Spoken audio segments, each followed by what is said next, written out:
దేవుని యొక్క అతి శ్రేష్టమైన నామంలో కూడి ఉన్న ప్రతి ఒక్కరికి ప్రభు పేరిట వందనములు తెలియపరుస్తూ ఉన్నాను.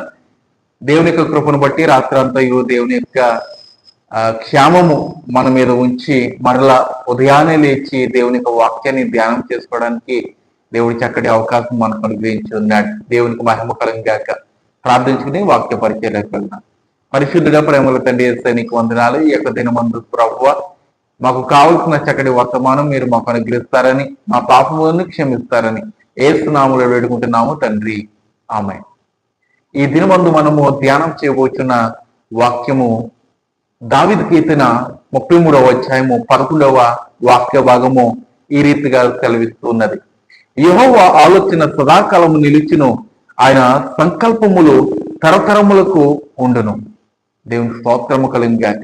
యెహోవా ఆలోచన సదాకాలము ఉంటుంది, తరతరములు తరతరములు, ఒక తరానికే కాదండి. మరి ఇజ్రాయేల్ ప్రజలు ఐగుప్తు ప్రాంతం నుంచి కానాను దేశానికి నడిపించబడుతున్నప్పుడు ఒక తరముతోటే అయిపోలేదు. అక్కడ ఒక 2-3 తరాలు కూడా అక్కడ ఆ ఎడారి ప్రాంతంలో నడిచినట్లుగా మనం చూస్తూ ఉన్నాం. అలాగనే దేవుని యొక్క ప్రణాళిక వారి మీద ఏమై ఉన్నది? కానాను దేశానికి వారిని నడిపించాలని దేవుని యొక్క సంకల్పమై ఉన్నది, నిర్ణయమై ఉన్నది, తలంపై ఉన్నది. అయితే వారు చివరి వరకు పాపము చేస్తూనే వారు ఉన్నారు. ఒకవేళ వారు పాపం చేయకుండా దేవునికి మరి మంచివారిగా కనిపించినట్లయితే కానాను దేశానికి వెళ్ళి కానాను దేశంలో వారు నివసించే అవకాశం ఉండను. కానీ ఇద్దరు మాత్రమే వెళ్ళారు కదండి, నీతిమంతులు. ఏమండి, కాలేబు, యెహోషువ మాత్రమే ఆ యొక్క కానాను దేశానికి వెళ్ళి ఆ కానాను దేశంలో స్థిరపడి ఉన్నారు. అలాగనే ప్రియ దేవులారా, మనందరి మీద దేవునికి ఒక ప్రణాళిక ఉన్నది, ఒక సంకల్పం ఉన్నది. ఆ సంకల్పం ఏంటి? ఆ ప్రణాళిక ఏంటి? ఆ యొక్క ఆలోచన ఏంటి? మన మీద దేవునికి ఎటువంటి ఆలోచన ఉన్నది? ఈ యొక్క ఇహలోకపు తండ్రికైతే మన మీద ఒక ఆలోచన ఉంటుంది. నా కుమారుడిని డాక్టర్ని చేయాలి, నా కుమార్తెని లాయర్ని చేయాలి, లేకపోతే నా యొక్క కుమారుడిని పోలీసుని చేయాలని ఒక ప్రణాళిక ఉంటది, ఒక ఆలోచన ఉంటది. అయితే ఆ దేవాది దేవునికి నీ మీద నా మీద ఒక ఆలోచన ఉన్నది, ఒక సంకల్పం ఉన్నది, ఒక నిర్ణయం ఉన్నది. ఆ నిర్ణయం ఏంటి మనం తెలుసుకోవాలంటే మనం ఏం చేయాలి? ప్రార్థన చేయాలి. ఈ దినమందు మనము పనులు చేసుకోవడానికి వెళ్తూ ఉన్నాము, బయటికి వెళ్తూ ఉన్నాము. మరలా తిరిగి రావాలంటే మనము ఎవరి కొరకు కనిపెట్టాలి? ప్రభు కొరకు కనిపెట్టాలి. ప్రభు యొక్క రక్షణ కొరకు మనం కనిపెట్టాలి. ప్రార్థించకుండానే చాలా మంది బయటికి వెళ్ళిపోతూ ఉంటారు కదండి. ప్రార్థించకుండానే ఎన్నో కార్యక్రమములన్నీ జరిగించేసుకుంటారు. సేవకులు లేకుండానే కార్యక్రమములు జరిగించేసుకుంటారు. ఏమండి, సేవకుడిని ఒక మనుషుడిలాగా చూస్తూ ఉంటారు కొంతమంది. సేవకుడు వల్ల మనకి ప్రయోజనం ఏంటో తెలుసా? ఆశీర్వాదం. ఆ సేవకుడు ఏ రీతిగా ఉండనివ్వండి, దేవుడే తీర్పు దినంలో అతనికి తీర్పునిస్తాడు. ఒక మంచివాడైతే పర్వాలేదు, చెడ్డవాడైనా పర్వాలేదు. కానీ బైబిల్ గ్రంథాన్ని పట్టుకుని ఆయన వస్తూ ఉన్నాడంటే అక్కడ దేవుడే అతని ద్వారా మాట్లాడతాడు. అతను మంచివాడైనా చెడ్డవాడైనా సరే. ఈ రోజు నా సేవకులను చాలా రీతిలుగా చూస్తూ ఉన్నా.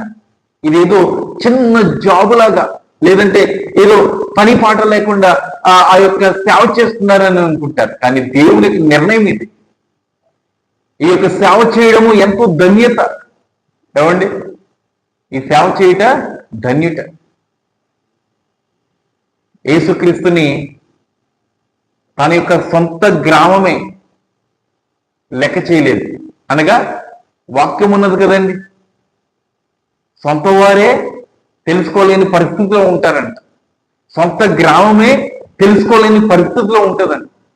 అలాగనే సేవకుల పరిస్థితి కూడా ఈరోజు ఆ రీతిగా ఉంటున్నారు. అని దేవుని యొక్క ప్రణాళిక, దేవుడు వారిని ఎన్నుకోవడానికి కారణం ఏంటో తెలుసా? దేవునికి రాజ్యము అతి సమీపంలో ఉన్నది కాబట్టి వారిని ఎన్నుకున్నాడు దేవుడు. వారిని ఎప్పుడును చులకనగా చూడొద్దండి. దేవునికి సంకల్పం అది. అయితే వేరొక ఉద్యోగాలు చేస్తున్న వారు కూడా, వారి మీద కూడా దేవునికి ఒక సంకల్పం ఉన్నది. ఆ సంకల్పం ఏంటి? వారి యొక్క పోషణలో కానీ, వారి యొక్క కుటుంబంలో కానీ వారు ఆ రీతిగా ఉండాలని, వారికి తోడుగా ఉండాలని దేవుని యొక్క సంకల్పం అది. అందుకని వారిని దేవుడు ఆ రీతిగా ఎన్నుకున్నాడు. సేవకులను ఓ రీతిగా, లేకపోతే ఉద్యోగాలు చేసే వారిని ఓ రీతిగా దేవుడు వారిని ఎన్నుకున్నాడు. ప్రతి ఒక్కరి మీద ఒక నిర్ణయం అనేది దేవునికి ఉన్నది. ప్రియ దేవుని బిడ్డారా, యెహోవా ఆలోచన సదాకాలము నిలిచును. నీ మీద ఎటువంటి ఆలోచన ఉన్నదన్నది ఈ యొక్క దినమందే నీ ప్రార్థన పూర్వకంగా నువ్వు తెలుసుకోవాలి. ఏమండి, ఎవరో వచ్చి మనకి చెప్తారని కాదండి, మనకి చెప్పేది ఎవరు? ఈ యొక్క పరిశుద్ధ గ్రంథాన్ని. మనకు ఆలోచన పుట్టించేదేంటి? ఆ యొక్క పరిశుద్ధాత్మ. అది మనం తెలుసుకోవాలి. ఆయన సంకల్పములు తరతరములకు ఉండును కనుక తరతరాలు ఆయన యొక్క దీవెన మన మీద ఉండిలాగిన మన యొక్క ప్రవర్తన మనం చూసుకుందాం. అలాగే సామెతలో చక్కటి మాట ఉన్నదండి. ఈ వాక్యము చదవకుండా నేను ముగించలేను. సామెతలో చక్కటి మాట ఇక్కడికి మనకి కనబడుతున్నది. సోమరితనము గాఢ నిద్రలో పడవేయును, సోమరి వాడు పస్తు పడి ఉండును. ఏమండి, ఈ రోజున మనము సోమరులుగా ఉండకూడదు. ప్రార్థన చేయడంలో విఫలమైపోతున్నాం, వాక్యము చదవడంలో విఫలమైపోతున్నాం, దేవుని యొక్క మందిరానికి వెళ్ళే ఆ టైంలో కూడా మనం విఫలమైపోతూ ఉన్నాం. ఇంకా మనలో ఉన్న ఆ యొక్క టాలెంట్ని మనం ఎలా తెలుసుకోగలం? మన మీద దేవుడు ఏర్పాటు చేసిన ఆ నిర్ణయాన్ని మనం ఎలాగునా తెలుసుకోగలము? ప్రియ దేవుని బిడ్డలారా, ఆలోచన ఏమై ఉన్నది? ఈ రోజున ప్రార్థించకుండా వెళ్తున్నావా? లేకపోతే దేవుడే లేడన్నట్లుగా తిరుగులాడుతూ ఉన్నావు? ఈ దినమందు నీవు బ్రతుకుతున్నావు అంటే, రాత్రంతయు నీకు క్షేమము దొరికి ఉన్నదంటే అదంతయు దేవుని ప్రేమను బట్టి. ప్రియ సహోదరుడా, ఇంతకాలం మనం నిర్లక్ష్యం చేసేవేమో, ఇక మీదట ఎటువంటి నిర్లక్ష్యం లేకుండా సోమరిగా ఉండకుండా దేవుని యొక్క ఆలోచనలను బట్టి, దేవుని యొక్క తలంపులను బట్టి నడవాలని ప్రభుపేట మిమ్మల్ని నేను బ్రతిమాలుకున్నా. ఈ వాక్యం వింటున్న సహోదరుడా, ఇతరులకు కూడా ఈ యొక్క వాక్యాన్ని చేరవేసి నీకున్న ఆ యొక్క ప్రభు భారం కూడా చేయాలని ప్రభుపేట నేను మనం చేస్తూ ఉన్నా. దేవుడి యొక్క వాక్యాన్ని దీవించి ఆశీర్వదించిన గాక. ఆమె ప్రార్థించుకుందాం.